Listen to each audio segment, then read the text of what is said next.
Now the feast of unleavened bread, which is called the Passover, was approaching. The chief priests and the scribes were seeking how they might put him to death, for they were afraid of the people. And Satan entered into Judas, who was called Iscariot, belonging to the number of the 12. And he went away and discussed with the chief priests and officers how he might betray him to them. They were glad and agreed to give him money. So he consented, and began seeking a good opportunity to betray him to them apart from the crowd. Then came the first day of unleavened bread, on which the Passover lamb had to be sacrificed. And Jesus sent Peter and John, saying, Go and prepare the Passover for us, so that we may eat it. They said to him, Where do you want us to prepare it? And he said to them, When you have entered the city, a man will meet you carrying a pitcher of water. Follow him into the house that he enters.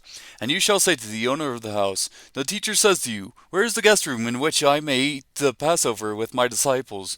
And he will show you a large, furnished upper room. Prepare it there. And they left and found everything just as he had told them, and they prepared the Passover.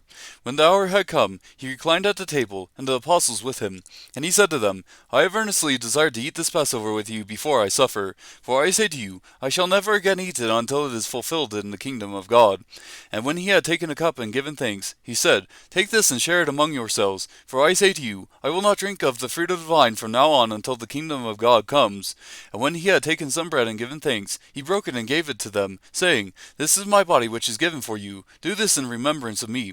And in the same way he took the cup after they had eaten, saying, This cup which is poured out for you is the new covenant in my blood.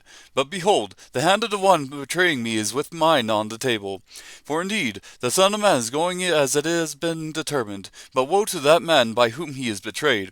And they began to discuss among themselves which one of them it might be who was going to do this thing. And there arose also a dispute among them as to which one of them was regarded to be greatest. And he said to them, The kings of the Gentiles lord it over them, and those who have authority over them are called benefactors. But it is not this way with you.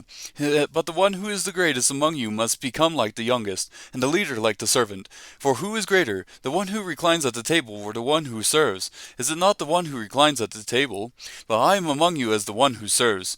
You are those who have stood by me in my trials, and just as my Father has granted me a kingdom, I grant you that you may eat and drink at my table in my kingdom, and you will sit on thrones, judging the 12 tribes of Israel. Simon, Simon, behold, Satan has demanded permission to sift you like wheat, but I have prayed for you, that your faith may not fail. And you, when once you have turned again, strengthen your brothers. But he said to him, Lord, with you I am ready to go to prison and to death. And he said, I say to you, Peter, the rooster will not crow today until you have denied 3 times that you know me. And he said to them, When I sent you out without money belt and bag and sandals, you did not lack anything, did you? They said, No. Nothing. And he said to them, But now, whoever has a money belt is to take it along, likewise also a bag, and whoever has no sword is to sell his coat and buy one. For I tell you that this which is written must be fulfilled in me. And he was numbered with transgressors. For that which refers to me has its fulfillment. They said, Lord, look, here are 2 swords. And he said to them, It is enough. And he came out and proceeded as was his custom to the Mount of Olives, and the disciples also followed him. When he arrived at the place, he said to them, Pray that you may not enter into temptation. And he withdrew from them about a stone's throw, and he knelt down and began to pray, saying, Father, if you are willing, remove this cup from me, yet not my will, but yours be done. Now an angel from heaven appeared to him, strengthening him, and being in agony he was praying very fervently, and his sweat became like drops of blood, falling down upon the ground. When he arose from prayer, he came to the disciples and found them sleeping from sorrow, and said to them, Why are you sleeping? Get up and pray that you may not enter into temptation. While he was still speaking, behold, a crowd came, and the one called Judas, one of the 12, was preceding them, and he approached Jesus to kiss him. But Jesus said to him, Judas, are you betraying the Son of Man with a kiss? When those who were around him saw that what was going to happen, they said, Lord, shall we strike with the sword? And one of them struck the slave of the high priest and cut off his right ear. But Jesus answered and said, Stop, no more of this. And he touched his ear and healed him. Then Jesus said to the chief priests and officers of the temple and elders who had come against him, Have you come out with swords and clubs as you would against a robber? While I was with you daily, while I was with you daily in the temple, you did not lay hands on me, but at this hour and the power of darkness are yours.